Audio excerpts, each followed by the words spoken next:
Doctor ortho Ayurvedic oil and capsule, अब दर्द भी घुटने टेकेगा।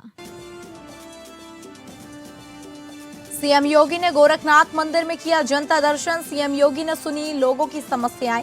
बड़ी संख्या में लेकर आए लोगों की समस्याओं के निस्तारण के सीएम योगी ने दिए निर्देश। कानपुर किडनी कांड में बड़ी कामयाबी, 25,000 का इनामी डॉक्टर अली का कोर्ट में सरेंडर। किडनी कांड में अब खुल सकता है बड़ा राज। बस्ती में मासूम को जलते तंदूर में फेंका शहीद। शादी समारोह में कैटरिंग ठेकेदार ने पार की क्रूरता की हद। बार बार रसगुल्ला मांगने पर जलते तंदूर में फेंका। गंभीर हालत में जिंदगी और मौत से जूझ रहा मासूम।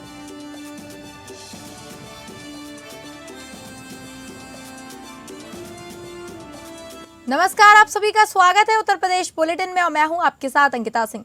बुलेटिन की शुरुआत करेंगे जहां मुख्यमंत्री योगी आदित्यनाथ ने गोरखपुर प्रवास के दौरान लगातार दूसरे दिन शुक्रवार की सुबह गोरखनाथ मंदिर में आयोजित जनता दर्शन में लोगों से मुलाकात कर उनकी समस्याएं सुनी। मुख्यमंत्री ने अधिकारियों को निर्देशित किया कि जनता की समस्याओं पर त्वरित संवेदनशीलता दिखाएं। समस्या से जुड़ी शिकायत पर तेजी से कार्यवाही करते हुए गुणवत्तापूर्ण व संतुष्टिकारक समाधान सुनिश्चित कराया जाए। जनता दर्शन कार्यक्रम में पहुंचे लोगों को मुख्यमंत्री ने आश्वस्त किया कहा कि घबराइए मत, सरकार आपकी हर समस्या पर प्रभावी समाधान सुनिश्चित कराएगी। शुक्रवार सुबह गोरखनाथ मंदिर परिसर में महंत दिग्विजयनाथ स्मृति भवन के बाहर आयोजित जनता दर्शन के दौरान सीएम योगी करीब 200 लोगों से मिले। उनके पास जाकर उनकी बातें सुनी। उनके प्रार्थना पत्र अपने हाथ में लेकर उसका अवलोकन कर समस्या शिकायत का संज्ञान लिया। फिर अलग अलग मामलों से जुड़ी समस्याओं के निस्तारण के लिए उन्होंने संबंधित प्रशासनिक व पुलिस अधिकारियों को प्रार्थना पत्र संबर्धित और हस्तगत किया। साथ ही निर्देशित किया कि सभी समस्याओं का निस्तारण समयबद्ध, निष्पक्ष और संतुष्टिप्रद होना चाहिए। जनता दर्शन में हर बार की तरह शुक्रवार को भी कुछ लोग इलाज के लिए आर्थिक मदद की गुहार लेकर आए थे। मुख्यमंत्री ने उन्हें भरोसा दिया कि धन के अभाव में किसी का इलाज नहीं रुकेगा। उन्होंने अफसरों को निर्देश किया कि जो भी जरूरतमंद है, प्रशासन उनके उच्च स्तरीय इलाज का एस्टीमेट शीघ्रता से बनवाकर उपलब्ध कराए। एस्टीमेट मिलते ही सरकार धन उपलब्ध कराएगी। कुछ महिलाओं ने आवास की समस्या मुख्यमंत्री को बताई। इस पर सीएम योगी ने उन्हें आश्वस्त किया कि सरकार हर जरूरतमंद को प्रधानमंत्री या मुख्यमंत्री आवास योजना के तहत पक्का मकान आवास उपलब्ध कराने को संकल्पित है। उन्होंने अधिकारियों को निर्देशित किया कि जो भी पात्र लोग पक्के आवास की सुविधा से वंचित हैं, उन्हें इसका लाभ दिलाया जाए।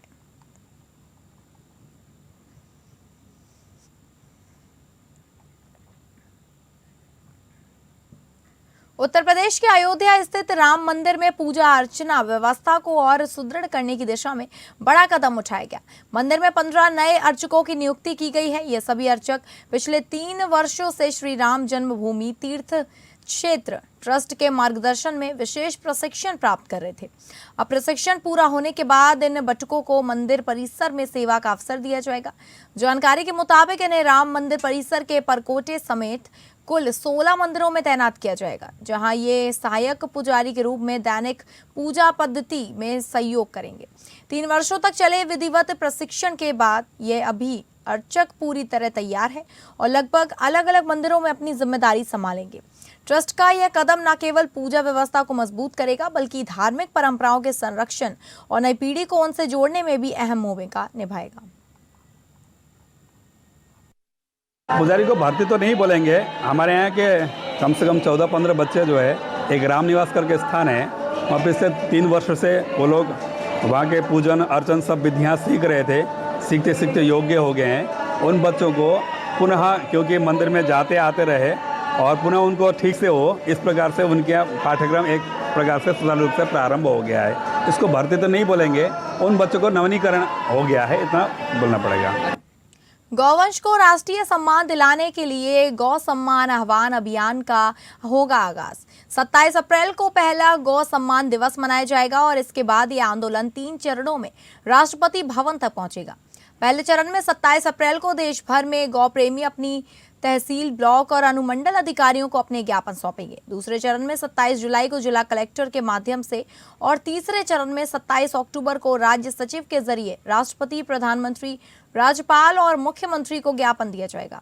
अभियान की 4 बड़ी मांगे हैं: गौ हत्या पर पूर्ण प्रतिबंध, गौ माता को राष्ट्रमाता का दर्जा, केंद्रीय गौ सेवा कानून व मंत्रालय का गठन और गौचर बोर्ड व चारा सुरक्षा नीति लागू करना।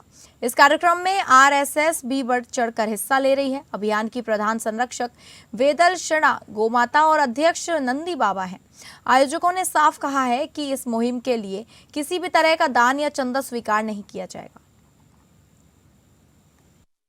इस अभियान को लेकर के गुरुदेव जी का सूचना प्राप्त हुई, तब से लगातार हम लोग संपर्क में हैं और बीकापुर तहसील में ज़्यादा लोग 27 तारीख को इकट्ठा भी होंगे, ज्ञापन देंगे और गौ माता को राष्ट्र माता, क्योंकि गौ माता सब कहते हैं, एक नहीं, हम बचपने से, मेरी माता जी भी गौ माता कहती थी, इसलिए मैं गौ माता को राष्ट्र माता, साथ साथ गो जैसे और सबका आयोग बना है, गौ माता का आयोग बने, इसके लिए मैं सरकार से निवेदन करूंगा और ज्ञापन भी देंगे।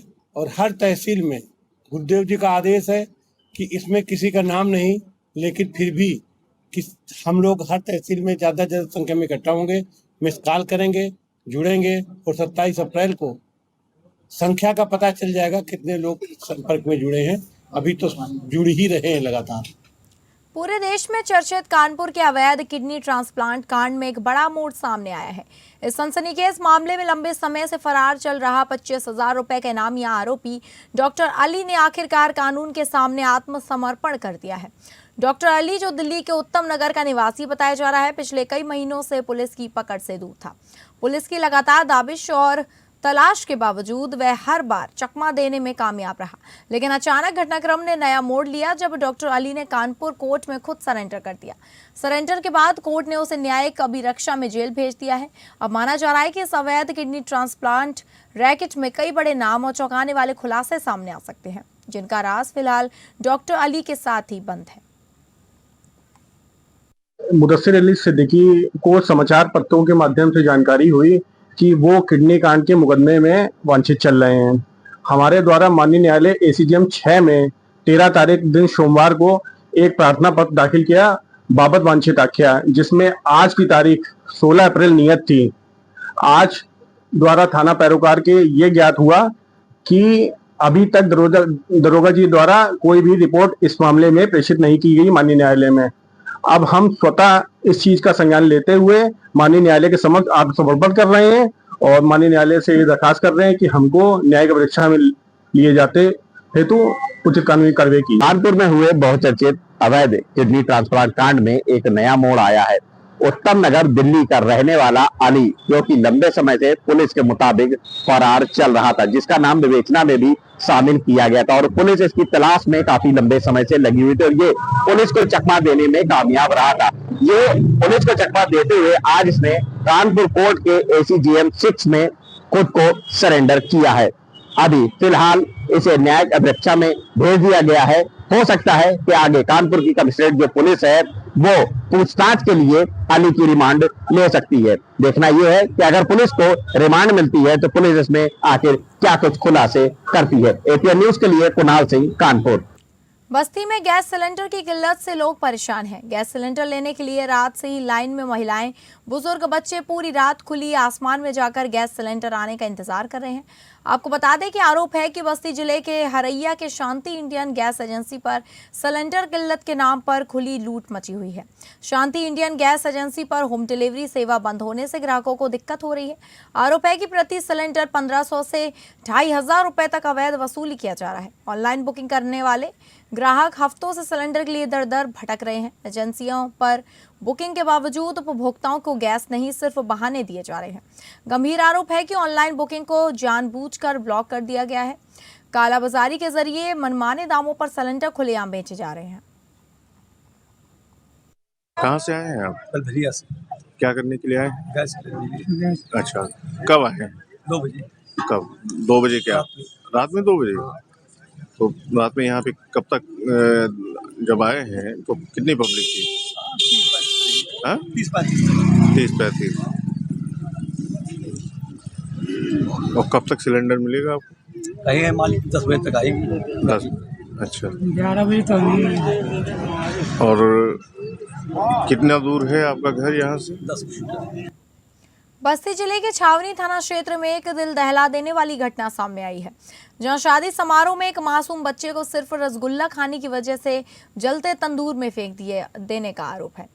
जलने की वजह से बच्चा गंभीर हालत में जिंदगी और मौत से जूझ रहा है, जिसको इलाज के लिए लखनऊ मेडिकल कॉलेज भेजा गया है। बता दें कि छावनी थाना क्षेत्र के मलौली गोसाई गांव में एक विवाह समारोह के दौरान दिल दहला देने वाली घटना सामने आई। यह महज एक रसगुल्ले के विवाद में कैटरिंग ठेकेदार ने क्रूरता की सारी हदें पार करते हुए 11 वर्षीय बालक को जलते हुए तंदूर में फेंक दिया।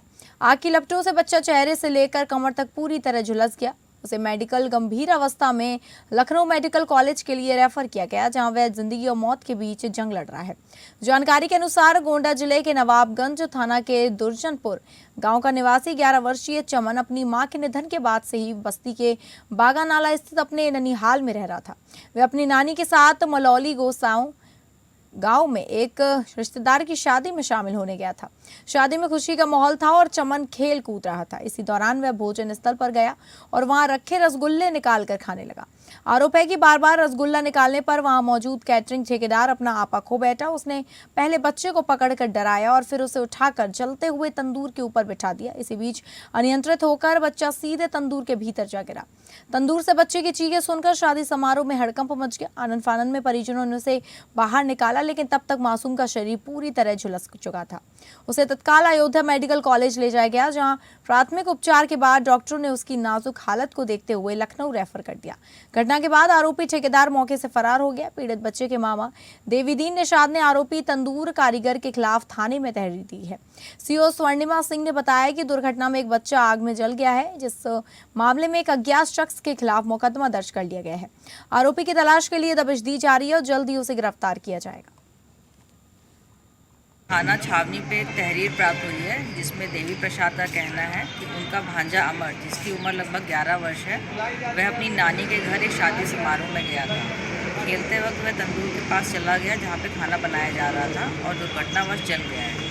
तहरीर प्राप्त होते ही उसी धाराओं में मुकदमा पंजीकृत किया गया है। अज्ञात के विरुद्ध बच्चे को इलाज के लिए लखनऊ रेफर कर दिया गया है। अभी बच्चे की स्थिति सामान्य है। आगे की विधिक कार्रवाई करी जा रही है। घटना की जाँच कर घटना के कारणों के सही तथ्यों को प्रकाश में लाकर कार्रवाई की जाएगी। यूपी के हमीरपुर जिले के कस्बा सुमेरपुर के एक मोहल्ले में गैंग रेप की सनसनीखेज वारदात सामने आई है। सरकारी कोटे से राशन लेकर लौट रही 12 वर्षीय किशोरी को उसी का चचेरा भाई अपने एक साथी के साथ बाइक पर बैठाकर धर्मेश्वर बाबा मोहल्ला स्थित घर ले गए, जहां दोनों ने उसके साथ बारी बारी से गैंग रेप किया। दूसरे दिन तड़के बच्ची घर लौटी तो बदहवास थी। ठीक से होश में आने के बाद परिजन 15 अप्रैल को थाने पहुंचे, जहां दोनों आरोपियों के खिलाफ तहरीर दी गई। पुलिस ने दोनों आरोपियों पर गैंगरेप और पॉस्को की धारा में मामला दर्ज कर तलाश शुरू कर दी है। पुलिस ने एक आरोपी को गिरफ्तार कर दूसरे की गिरफ्तारी के लिए छापेमारी शुरू कर दी है। मेरी लड़की कोटा गई थी बाबूजी, उन्होंने उठा लिया 2 लड़कों ने और ले गए जी GIC कहती। हम लोग ईटा गारा करते हैं और क्या बोलते क्या किया उसके साथ? उसके साथ गलत काम किया दोनों लोगों ने। हाँ। कितनी उम्र है बच्ची की? 12 साल। कानपुर के बर्रा थाना क्षेत्र में लूट की वारदात के बाद पुलिस और बदमाशों के बीच मुठभेड़ का मामला सामने आया है। 16 अप्रैल को बर्रा बाईपास स्थित सिंह ढाबा के सामने मोहित निषाद के साथ 2 अज्ञात बदमाशों ने तमंचे के बल पर मारपीट कर उसकी मोटरसाइकिल, मोबाइल फोन और 5,000 रुपए नकद लूट लिए थे। इस घटना के संबंध में पीड़ित के भाई रोहित की तहरीर पर थाना बर्रा में मुकदमा दर्ज कर आरोपियों की गिरफ्तारी के लिए पुलिस टीम गठित की गई है।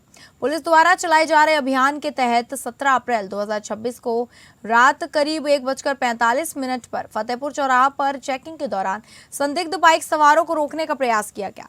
इस दौरान बदमाशों ने पुलिस टीम पर जान से मारने की नीयत से फायरिंग कर दी। पुलिस ने जवाबी कार्रवाई करते हुए एक बदमाश को गोली मारकर घायल कर दिया और मौके पर गिरफ्तार कर लिया। गिरफ्तार आरोपी की पहचान मुन्ना खान निवासी परमपुरवा थाना जूही के रूप में हुई है। घायल आरोपी को तत्काल उपचार के लिए अस्पताल भेजा गया है। पुलिस के अनुसार मौके पर स्थिति पूरी तरह सामान्य है और कानून व्यवस्था की कोई समस्या नहीं है। जब बर्रा की टीमें चेकिंग कर रही थी तो 2 अज्ञात व्यक्ति उस रास्ते से गुजरते हुए दिखाई दिए। उनको रोकने का प्रयास किया गया तो उसी कड़ी में उन व्यक्तियों द्वारा बर्रा पुलिस पर फायरिंग की गई। बर्रा पुलिस के द्वारा आत्मरक्षा में फायरिंग की गई, जिसमें एक व्यक्ति के पैर में गोली लगी। उस व्यक्ति को जब पूछताछ की गई तो उसने अपना नाम मुन्ना, जो कि परमपुरवा का रहने वाला है। यूपी के कौशाम्बी जिले में कानून व्यवस्था को और सुदृढ़ करने के उद्देश्य से पुलिस द्वारा हाई इंटेंसिटी बलवा ड्रिल का आयोजन किया गया। पुलिस अधीक्षक के नेतृत्व में पुलिस लाइन परेड ग्राउंड में हुए इस अभ्यास में दंगा नियंत्रण की तैयारियों को परखा गया और पुलिस बल को किसी भी आपात स्थिति से निपटने के लिए प्रशिक्षित किया गया। Kaushambi police line parade ground में आयोजित इस हाई इंटेंसिटी बलवा ड्रिल में पुलिसकर्मियों ने दंगा नियंत्रण के विभिन्न तरीकों का व्यवहारिक अभ्यास किया। इस दौरान पुलिस टीमों को आधुनिक दंगा नियंत्रण उपकरणों के इस्तेमाल की ट्रेनिंग दी गई, जिसमें आंसू गैस, रबर बुलेट और एंटी रॉयट तकनीकों का प्रयोग शामिल रहा। ड्रिल के दौरान भीड़ को नियंत्रित करने, उपद्रवियों को चिन्हित करने और हालात को जल्द से जल्द सामान्य करने की रणनीतियों पर विशेष जोर दिया गया। साथ ही किसी भी संभावित घटना में घायलों को तत्काल चिकित्सा सुविधा उपलब्ध कराने के लिए एम्बुलेंस व्यवस्था और रेस्क्यू ऑपरेशन का भी अभ्यास किया गया। इसके अलावा पूरे अभ्यास के दौरान ड्रोन कैमरों के माध्यम से निगरानी कर सुरक्षा व्यवस्था की प्रभावशीलता को परखा गया। रियल टाइम मॉनिटरिंग की क्षमता को मजबूत किया गया। कौशाम्बी पुलिस का यह अभ्यास दर्शाता है कि कानून व्यवस्था बनाए रखने के लिए प्रशासन पूरी तरह सतर्क और तैयार है।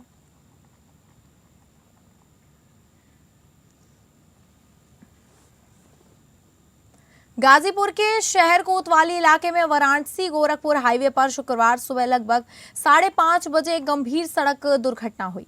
करीमाबाद के रहने वाले साइकिल सवार ईशू नट शेखपुर गांव के पास हाईवे पार कर रहे थे, तभी तेज रफ्तार पिकअप ने उन्हें टक्कर मार दी। टक्कर इतनी जबरदस्त थी कि उनकी मौके पर ही मौत हो गई, जबकि चालक वाहन सहित फरार हो गया। घटना के बाद नाराज ग्रामीणों ने शव को सड़क पर रखकर जाम लगा दिया, जो सुबह 5:30 बजे से 9 बजे तक यानी करीब 3 घंटे 30 मिनट तक जारी रहा। इसी दौरान वाराणसी गोरखपुर और बलिया गाजीपुर मार्ग पर यातायात पूरी तरह बाधित हो गया, जिससे एम्बुलेंस, स्कूली बसें और अन्य वाहन लंबी कतारों में फंस गए। सूचना मिलते ही पुलिस टीम मौके पर पहुंची और हालात को संभालने की कोशिश की। पुलिस जब वो शव को हटाने लगी तो भीड़ आक्रोशित हो गई और विरोध शुरू कर दिया। शहर कोतवाल महेंद्र सिंह और महाराजगंज चौकी प्रभारी युगल किशोर राय ने लोगों को समझाने का प्रयास किया, लेकिन ग्रामीण बड़े अधिकारियों को मौके पर बुलाने की मांग पर अड़े रहे। इस दौरान बड़ी संख्या में महिलाएं भी धरने में शामिल रहीं और माहौल तनावपूर्ण बना रहा। प्रशासन के वरिष्ठ अधिकारी, जिनमें सदर एसडीएम रवीश गुप्ता भी शामिल थे, मौके पर पहुंचे और परिजनों से बातचीत की। जांच और उचित कार्रवाई का आश्वासन मिलने के बाद परिजन शांत हुए और जाम समाप्त कराया। इसके बाद पुलिस ने शव को कब्जे में लेकर पोस्टमार्टम के लिए भेज दिया है। प्रशासन ने स्पष्ट किया कि पूरे मामले की जांच कर दोषियों के खिलाफ सख्त कार्रवाई की जाएगी और पीड़ित परिवारों को हर संभव मदद दी जाएगी।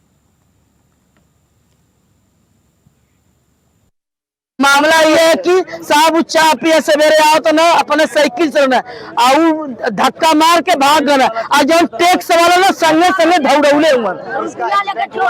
हमार भसुर हुआ, हमार भाई साहब ईशू नाम है। क्या कराने वाले थे? डिनिया डहिया साहब, करीमाबाद। उम्र क्या था? उम्र उनकर हो 60-70 हो। 60 है। एक्सीडेंट हुआ है क्या? कोई देखा है क्या? हाँ हम देख ले। हाँ हम देख ले। हम वो सब उत्तर प्रदेश के शाहजहांपुर में एक मुस्लिम युवक हिंदू धर्म में शामिल हो गया। उसका नाम फैज खान से बदलकर सोनू चौहान रखा गया है। इस दौरान हिंदू संगठन के लोगों ने इसे घर वापसी का नाम देते हुए हिंदू बने युवक का गंगा जल से शुद्धिकरण किया और पूजा अर्चना करवाई। हिंदू बने युवक का कहना है कि वह पिछले कई सालों से हिंदू धर्म में अपनी आस्था व्यक्त कर रहा है। जल्दी युवक के परिवार के कुछ अन्य सदस्य भी मुस्लिम धर्म छोड़कर हिंदू धर्म में शामिल हो सकते हैं। शहर के कालीवाड़ी मंदिर में फैज खान का शुद्धिकरण उनके नाम सोनू चौहान रख दिया गया। हिंदू संगठन का मानना है कि इससे पूर्व में भी यह लोग हिंदू थे, लेकिन मुगल काल में धर्म परिवर्तन कर इन्हें मुस्लिम बना दिया गया। घर वापसी का नाम देते हुए हिंदू संगठन ने फैज का शुद्धिकरण करके उन्हें हिंदू धर्म में शामिल किया लिया। इस दौरान हिंदू बने सोनू सिंह चौहान ने हवन में आहुति भी डाली और देवी देवताओं की पूजा अर्चना की। सोनू चौहान का कहना है कि वह पिछले कई सालों से अपनी आस्था हिंदू धर्म में रख रहा है। हिंदू संगठन से मिलने के बाद उसने हिंदू धर्म में शामिल होने की अपनी इच्छा जाहिर की। हिंदू संगठन के पदाधिकारी राजेश अवस्थी का कहना है कि उसके परिवार के कुछ अन्य सदस्य भी जल्द ही घर वापसी करके हिंदू धर्म में शामिल हो जाएंगे। जी, मैं बिल्कुल ठीक लग रहा है। मैं पहले से ही सारी चीज़ें मानता था। सनातन धर्म के प्रति काफ़ी मेरी आस्था रही है शुरू से, सन 2000 या 2001 से समथिंग, और काफ़ी रुचि रही है मेरे अध्यात्म से। एक अंदरूनी एक नाता रहा है एक आत्मा से मेरे, तो मेरे लिए कुछ नया नहीं है। मैं शिव जी का भक्त हूँ और कोई किसी प्रकार का कोई दबाव नहीं है। ये मेरी अपनी आत्मा से, मैंने अपनी स्वेच्छा से ही सनातन धर्म को आज पूर्ण रूप से जो है परिवार में कितने लोग हैं और कोई विरोध नहीं किया गया? नहीं, किसी प्रकार का कोई विरोध नहीं है परिवार में। सभी शिक्षित हैं हमारे यहाँ और सब अपने अपने रोजगार से हैं, और लगभग सबके विवाह भी हो गए हैं। माता जी हैं, वो भी शिक्षिका रह चुकी हैं पूर्व में, और मैं भी शिक्षक पद पर जो हूँ। कानपुर पुलिस ने नशे के खिलाफ बड़ी और हाईटेक कार्रवाई करते हुए ऑपरेशन व्हाइट पाउडर के तहत गांजा तस्करी के एक बड़े नेटवर्क का भांडाफोड़ किया है। थाना सचेंडी क्षेत्र में हुई इस कार्रवाई का नेतृत्व ADCP crime Sumit S Ramteke और आईपीएस सुमेध एवं एम जाधव ने किया।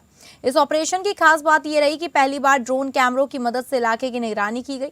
संकरी गलियों और छतों पर हो रही संदिग्ध गतिविधियों को ट्रैक कर पुलिस ने सटीक लोकेशन चिन्हित की और एक साथ दबिश दी।